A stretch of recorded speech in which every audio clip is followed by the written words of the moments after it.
I really was hoping that I wouldn't be seeing that luggage again, but I suppose now I need to search it for a contract. What is this? Mm-mm. The chest contains many papers, but none of them bearing Eskil's name. Right, what about this piece of luggage? Your search proves fruitless. No sign of a contract. How about this piece? No contract. Uh-oh. Oh, hello! I know why you're here. And if you think I have to release my apprentice from his obligation, you are gravely mistaken. Study the contract if you'd like.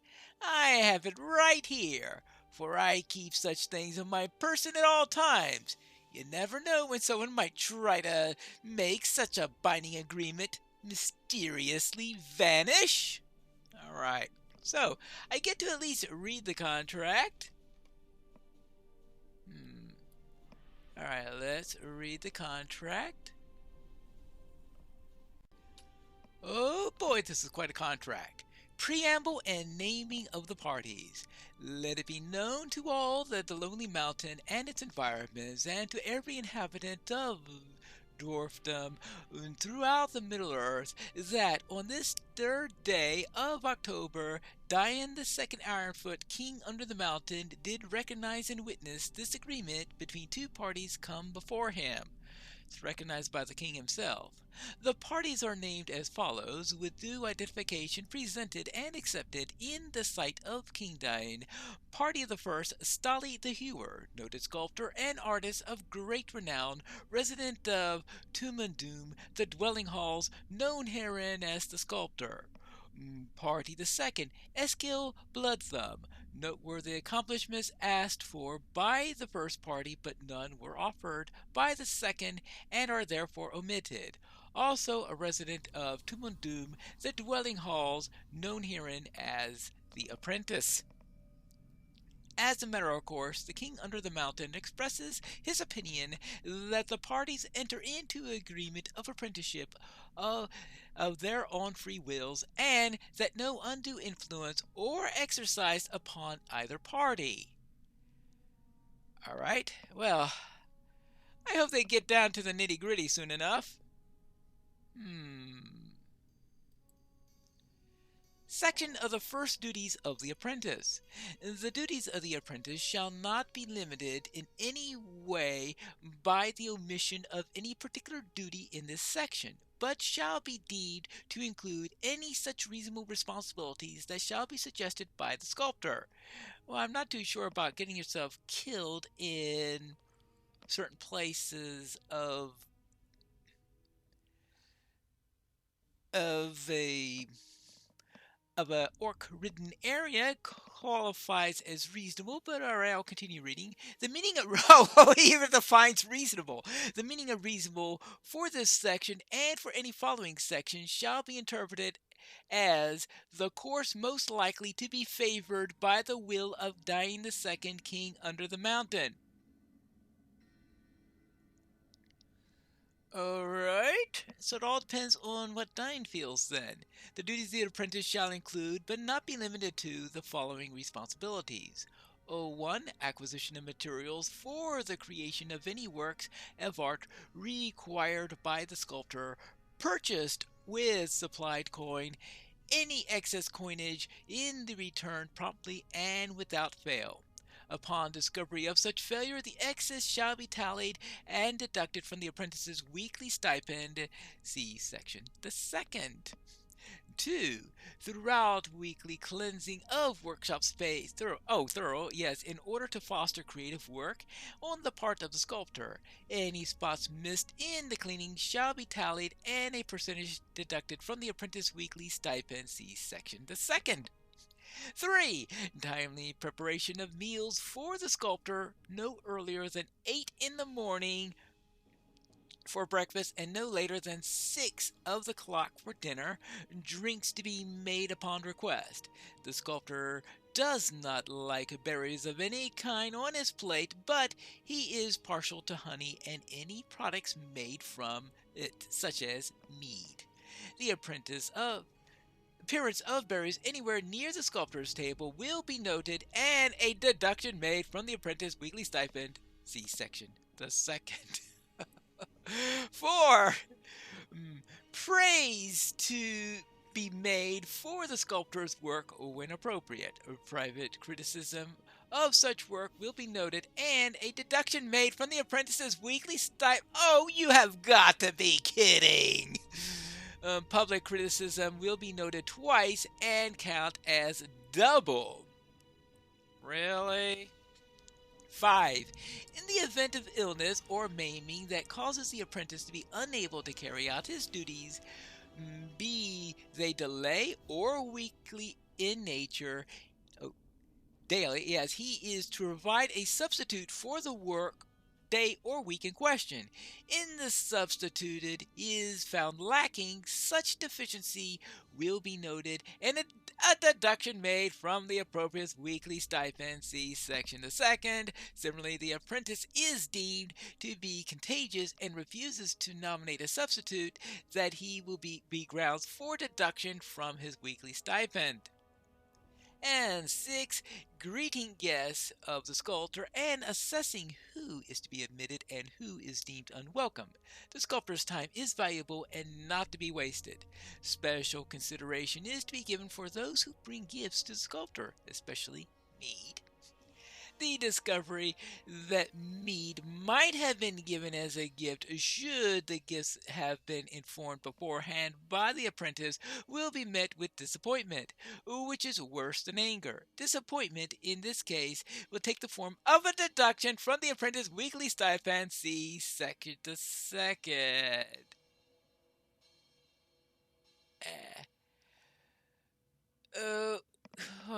This person is real. Really?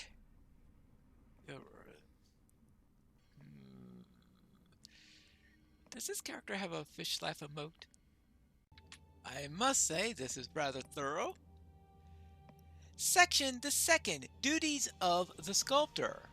The duties of the sculptor shall only include responsibilities here listed. This is their full extent.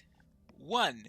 The sculptor shall provide a weekly stipend of coin to the apprentice, modified as described above in section the first.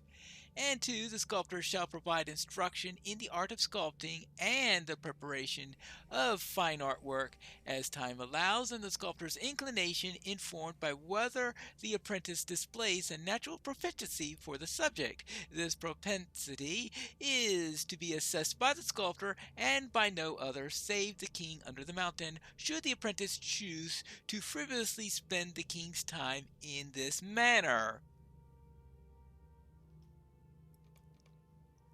And section the third, ending the agreement. This agreement shall be binding for each of the listed parties, apprentice and sculptor alike, and it shall continue in effect until such time as the sculptor delivers to Durin II, King under the Mountain, a signed parchment containing the desire of both parties to terminate it.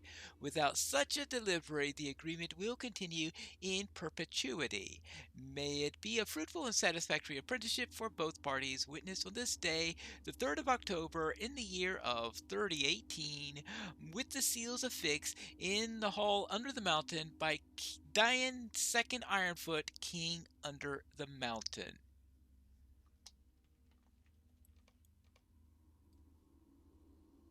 That is quite a contract.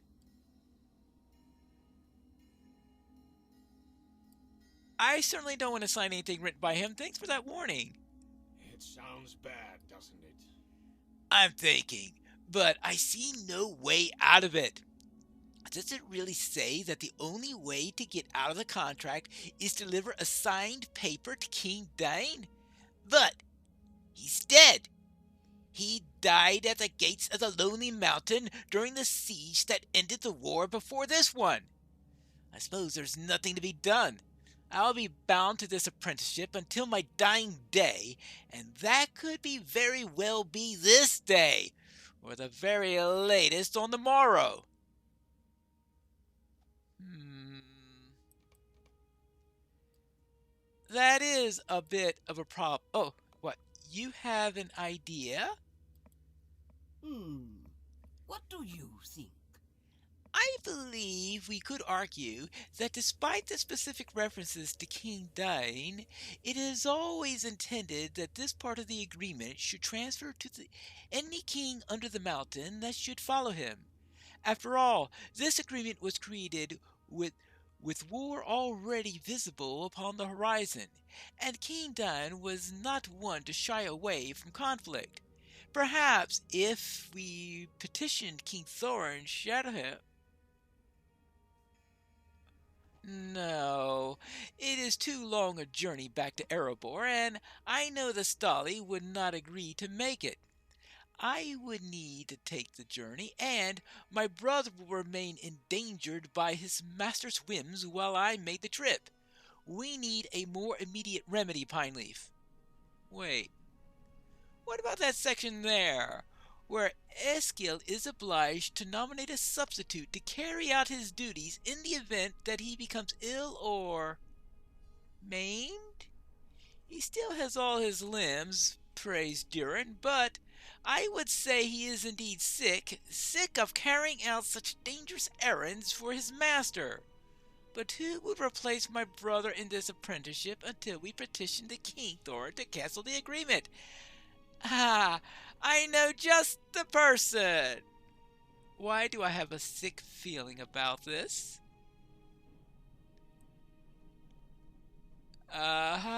Yes? Me, Pineleaf, I speak of myself.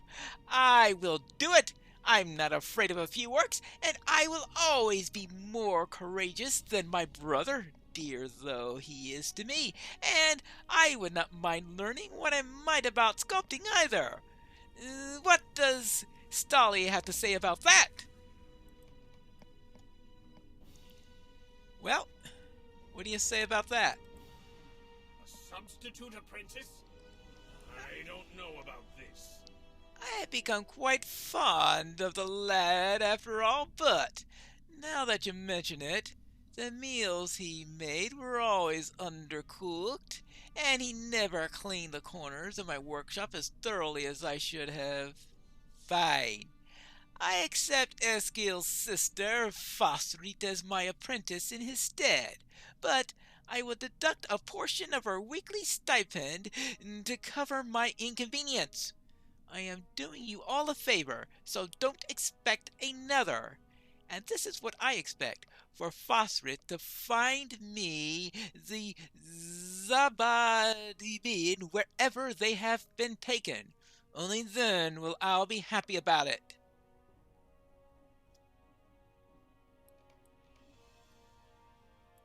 Oh well.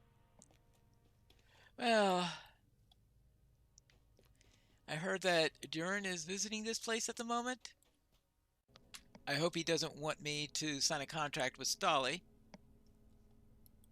I thought I saw you here. I returned to Zarkal Saloon to bring more dwarves and supplies with me to Gundabad. We can walk back together. Alright. Oh, let's see, that seems intriguing. Then let us return. The conquest of the mountain home will wait no longer. I'm sure that it won't. I'm just happy that she didn't suggest me as the substitute. Well, we are back. The time has come to push deeper into Gundabad. Threats remain here and there within Madagard, but for the most part, we have secured these halls, and I do not fear that they will be retaken. The time has come to push deeper into Gundabad. To that end, I have ordered scouts to survey the further reaches beyond Deepsgrave, to the west and north from Madagard into the Pit of Stonejaws. Perhaps you can work to accomplish the second of these. You proved a good friend to Bosi of the Iron Garrison, so I ask that you meet up with him at the entrances of the Pit of Stonejaws. Help him to survey that cavern and the tombs that houses within, and the better to expand the foothold of Gabilaka in Gundabad. I will await the report of your success, Pineleaf. All right. Back to Bosi and find out what we're expected to do now. I hope it has nothing to do with signing contracts with sculptors. Ah, the Pit of Stonejaws. Doesn't look like a very hospitable place. Bats, rocks, pools, frogs, and it looks like a Bosi also. Hello there. Welcome, my friend. Are you here to lend us your aid?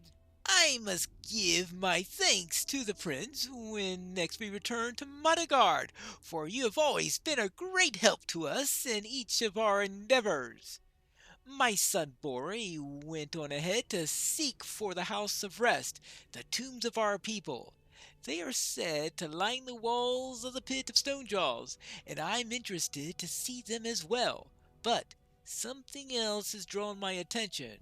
A great city in the pit, home not to the bones of our ancestors, but the more recent and unwelcome arrivals. I will take a small party of Longbeards to appraise the city. Perhaps you could bring my son to join us after he learns if the houses of rest are free of orcs. Bori went to the northwest, and will be pleased for you to join him. Beware of the creatures that have made their homes here, and destroy any that threaten your safe passage. Alright, so I need to defeat all sorts of creatures in the Pit of the Stonejaws, of course. What else is new? Which direction did you say you was in? Oh, northwest. It would be that way, if I reckon correctly. Well then, it looks like we've got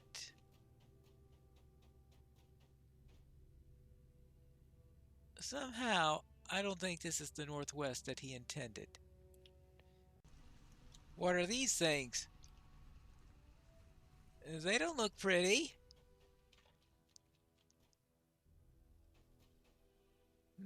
What are they like? Aggressive, that's what they're like. We'll have to deal with them. Ouch! Alright. They're not nice. That's what I could tell about them. Well, we could deal with them right now. I'll have to deal with these lacerations when I'm done with this fight. Whew. Alright. Nastiness. That's what they are. I should have figured where there are tombs, there are Kergrim. Well, that's not going to be good. I will presume that these Kergrim then have been disturbing the rest of the ancestors. I don't think Bosi and Bori will like that at all. Ah, I found Bori. Hail, friend. Are you here to study the tombs and the houses of rest? Well, it is not truly a scholarly mission that brought me to the houses of rest. My father expects me to learn if the orcs have defaced the tombs here during their long residence. But I am also interested in learning the names of the dwarf families that lie here entombed, and thought I might accomplish both errands at once. Let us climb a little bit higher, Pineleaf. The path west of here eventually slopes upward to the north, near more of the crypts. Alright, so search more of the crypts along the northwestern path. Alright.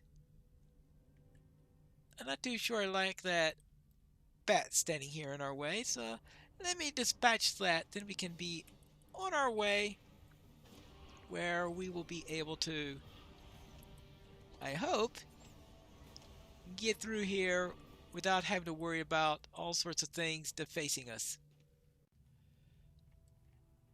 Here are the crypts, but I don't see any orcs, but I do see plenty of bats, and that could mean goblins are nearby. Well, let's go and check the crypts themselves. First, let's deal with this bat. Alright, now, what's over here? That is not an orc. That is an Agmarim.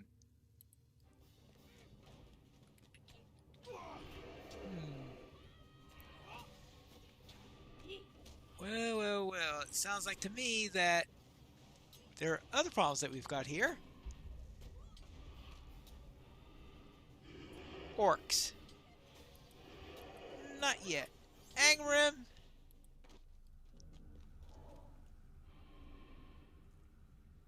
Plenty of them.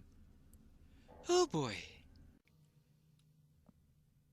Then again, there is this sword, and it doesn't look like an Agmarim sword. More like an orcish type. Right?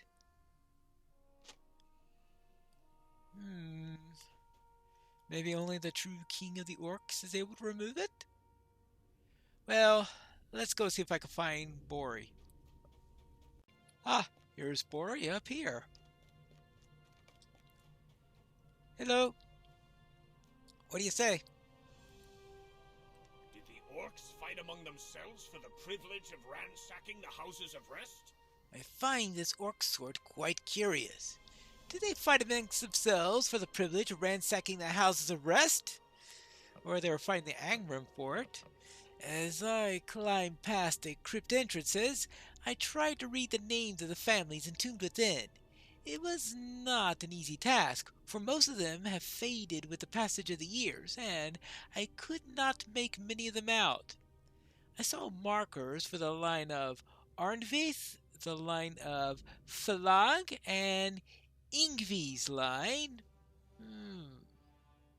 Perhaps the faded letters prevented the orcs from disturbing the timeless sleep of the dwarves that lie within. For that lets us be grateful.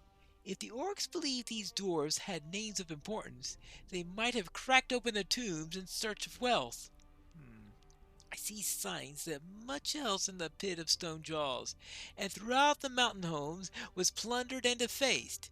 But how can this be so? Legend tells me that such villainy should not have been prevented. Well, I don't know. Many are the great stories that have come down through the ages to us. These stories stir our passions and fills us with dwarf pride. One of these tales concerns these very tombs. According to legend, the lords of Gundabad will one day rise from their crypts and walk again amongst the living. When they see the evils perpetrated by the orcs in Gundabad, they will unleash their wrath upon those who despoil with at great dwarf halls, slaying their enemies from sunrise to sunset.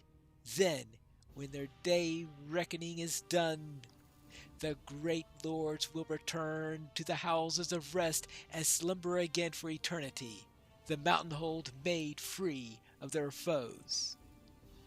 Look out over those pit of stone jaws, Pineleaf, and tell me what you see. I have a feeling you're talking about a certain city. Well, no. What do I see? Even for this great height? Yes. Alright. Orcs. Orcs. Orcs. Perhaps it is just a legend after all. How could the dead lords of Gundabad stand by and watch for so many years and do nothing? Can you help me to shift some of those rocks aside? I would like to look inside that room. It may be a tomb or memorial of some kind, and perhaps the debris kept the orcs out even as it blocks our own passage. Well then, let's go and shift some rocks. Now, are we able to clear out these rocks? Let's try. A little bit at a time, just like at Moria. I just hope more successfully than Moria. Alright, more rubble. Maybe we needed an army of dwarves in order to get through here. Alright, and a little bit more. There we go. At least we got 2 this time instead of just 1. Ah! A door! What's inside?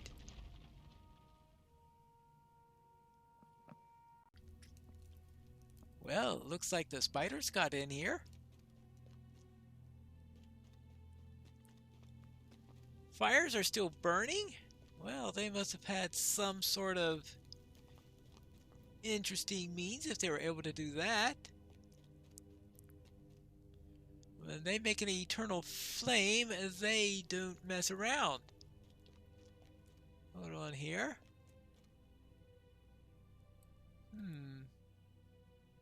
Artwork.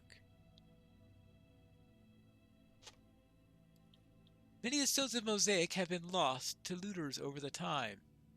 Well, Orcs or goblins have looted this room. It is a pity. the rubble that blocked the way into the room must be of fairly recent vintage, for it did not prevent someone from looting the stones of the mosaic. On the opposite wall. Orcs or goblins, no doubt. They have no love for dwarf art, and would seize any opportunity to despoil such things as that. It's a pity that we cannot tell what it might once have been. It does remind me of a mosaic that once stood in the throne room of the hall under the mountain, and which Dolly the Hewer has begun to restore. I wonder if this is similar to that one. It did remind me of that a little bit.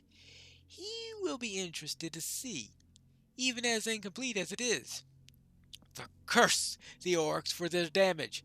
This mosaic might once have been a great work of art, but like so many else in Gundabad, it has been ruined by their hateful efforts. But we can do nothing about it for now. Let's return to my father, far below in the pit of the stone jaws. Far below in the pit of the stone jaws. And that's where you'll see me in the next episode of The Legacy of Durin.